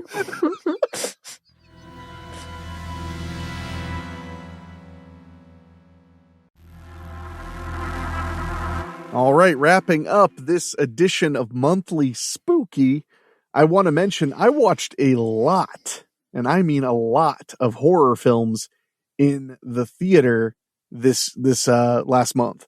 Like There 12? were just a lot of them. Well, okay, Yeah. not that many. Geez, it was 1, 2, 3, 4, which is still quite a bit. That's like. Well, you don't think that's a lot? How many did you see in the theater? 3 times less than 12. I didn't see any. Oh, well, then there you go. Yeah. Being a jerk. So I saw the aforementioned Dracula, the Luc Besson Dracula, which I really enjoyed. The other 3 horror films that were in the theater this month, number 1 I'll mention is Iron Lung, the Markiplier made film that he wrote, directed, starred in, and paid for. Like, he financed it. And it was the number 2 movie in the nation. Wow. He distributed it independently to theaters. It's a really cool story. And it goes to show you, because people kept saying, like, look at what they did. It's an independent movie. And I was like, it just goes to show you what you can do if you just have millions of dollars and are super famous. Yeah. You can really accomplish anything. Yeah. No hate, though. The movie was good. Good. It was damn good. It was scary and creepy and really well done. Good. So the Iron Lung was actually based on a video game. You would like this. The setting is some catastrophic event has happened and all of life on Earth most of it was killed. And now the oceans are literally full of blood. Oh. So in order to travel in the waters, you have to have these special ships that can handle it. And in order to see, you have to use X-ray flashes, like a thing that shoots an X-ray. And then, so when you're traveling around and you want to see what's in front of you, you have to pop this thing and then a little X-ray, like, comes up, like, it develops in front of you. Cool. Really cool movie. I really enjoyed it. Had a great time with it. The next film I saw in the theater was Send Help, which is the brand new Sam Raimi, famous for Evil Dead, his new movie about a woman and her asshole boss who get stuck on a desert island together, but she happens to be a survival expert. Right. That was really good. It was. I wasn't sure if it was going to be good or not good. It was good. It has a phenomenal twist, and it's a twist on multiple levels, which I like. Cool. It was really good, really entertaining, very, very funny, and I really enjoyed it. I would see it again. My mom decided she wanted to see Dracula instead of Send Help, which I was shocked because I thought she wanted to see Send Help the most. But she was like, well, you've already seen it. I was like, I want to see it again, though. Yeah. So we went to see Dracula. But Send Help, a lot of fun. And that was the number 1 movie in the country. And then finally, and this is one that horror nerds are probably going to be like, but I loved it. I saw The Strangers Volume 3. The final installment of the new Strangers trilogy that's been releasing in theaters for the last 2 years. Oh. I like the whole thing. I like the whole series. I think they did a great job wrapping things up. I thought it was good. I just really liked it. It didn't reinvent the wheel or blow your mind. And that's the thing that drives me crazy. Some people, they're mad. They're like, well, it was, it was nothing special. It's like, dude, you went to see a horror movie at the theater. Not every horror movie is going to change the way you see life and the world and yourself. Some of them just make you go, like, that's creepy. And sometimes that's all you need. Yeah. And that's why I liked them so much. The second one had so many cool scenes with like thunderstorms and being stalked. And I was like, man, I was like creeped out the whole time. I was like, yeah, this is why I go to the movies. This is why I like this stuff. Yeah. So I really enjoyed all 3 Strangers, and I thought they wrapped it up really well. Especially considering the mystery element of The Strangers Volume 1 and 2, that was like everything. And at 3, the mystery is basically gone. So they're just running through everything else, and kind of giving you a pretty satisfying ending too, if I do say so myself. So I really enjoyed all of the horror films that were in the theater over the last month. So yay. Yeah, it was nice. So anything creepy going on over there on Reddit? Yeah, I can give you one. It's a little different than I normally would, so we'll see how it goes. Sort of. But it is from, let me call it back up. That is not how you get there. It's from it's an Ask Reddit thread. So it's just somebody replying to what's the creepiest thing that ever happened to you on Ask Reddit. Okay. So basically, this dude he lives with his girlfriend, maybe, or whoever, some person in like a house, I guess. All right. Right? Got it? So Mhm. a lot of times she goes to bed earlier than him and he falls asleep on the couch and then ends up just sleeping there. Sounds I like they guess. have a very bad relationship. Yeah, I was thinking that too. But but yeah, he falls asleep on the couch. So one night that happened and he like woke up because he heard her like moving around near the door and stuff. And so he's like kind of still asleep. Like his eyes are still closed. He's exhausted. Here's her moving around. Here's her like come into the room and then like kind of pause over him. Like, and then kind of move off, like to go back upstairs or whatever. And then he feels a really cold breeze. So he opens his eyes and the front door is open. Duh. And it wasn't his girlfriend. It was some dude who came in to look through the stuff in his house, saw him asleep and left. Oh my God. That's horrifying. Yeah. And we're sure the guy that came in the house wasn't AI, right? I'm pretty sure because he opened the door, but Okay, I'm not 100% sure. And they don't have hands that work, so it wouldn't. Yeah, exactly. Couldn't open the door. No, but that's terrifying. Yeah. So wait, so he woke up and the guy was leaving right then? Or I think there was not anybody in there, but it was very clear that like somebody had been rummaging through their stuff. Gotcha. So he never saw the person, but he knows that there was a person who came into the house. Or his girlfriend's lying and was just like messing with stuff to mess with him. Yeah. I mean, they already have a bad relationship. So I mean, clearly. Yeah. I mean, something's not right if you're always falling asleep on the couch. Yeah. Especially if you're out there for the whole night. That's when it's a real thing. Yeah. That's the part I didn't like because, I mean, I live by myself with a cat. That's very dangerous, by the way. Yes. And yes. But like, I don't even stay asleep on the couch all night if I fall asleep. And I don't have anybody I'm going upstairs to sleep in bed with, except my cat, but she's on the couch with me until we go upstairs. So like, you have like a partner. Why are you not going upstairs to them? It is weird. I mean, it's possible she's like an obscenely light sleeper, but if that's the case, somebody shouldn't have been able to just break into their house. Well, if she's upstairs and the person broke in really quietly, maybe. I don't know. That part is a little awkward. Yeah. Yeah. So, but that was creepy. I like that one. That's the kind of stuff I'm terrified of. Yeah, that's a bad one. Yeah. Yeah. So, well, thank you, Chell, for that. I guess I'll have a great time going to sleep. Yeah. Watching TV on my couch and getting sleepy. And thinking, oh, God. Gonna come in. Yeah. That's one of the things I do miss about having dogs is I always was confident like nobody's in the house because the dogs would freak out. Mm-hmm. Yeah. The dogs would be like, hey, there's something's going on. So, but on that note, we're going to take off. But thank you guys so much for joining us for another episode of Monthly Spooky. Had a great time talking about weird, strange news and vampires in New England.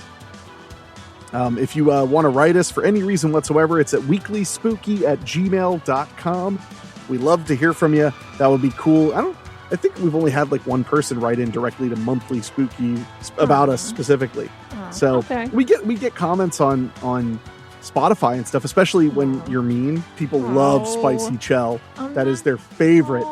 Spicy Chell. Spicy Chell. Spicy Chell. I didn't know.